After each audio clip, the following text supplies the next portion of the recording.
Magandang araw sa inyo mga kaibigan. Itong ating almusalita sa araw na ito, November 9, 2024. Yep, it's today.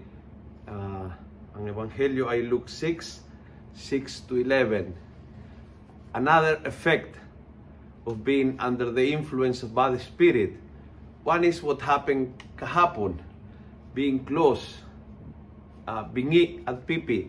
Ngayon naman, paralyzed. If you are under the influence of bad spirit, will try to paralyze your life.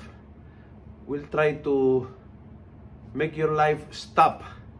He will try to make your life be different. Sabi ng Ebanghelyo, then he said to the man, stretch out your hand. He stretched it out, and his hand was restored, becoming as healthy as the other.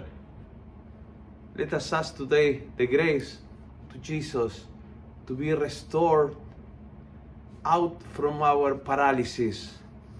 Whatever it is, financial, emotional, physical, psychological, whatever it is, our paralysis, may the Lord touch us with His healing hand and allow us out of paralysis, because paralysis is the realm of the bad spirit.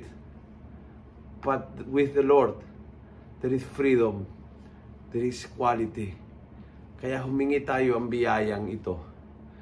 Kung nagustuhan mo ang video ito, pass it on. Punuin natin ang good news ang social media. Gawin natin viral, araw-araw ang salita ng Diyos. God bless.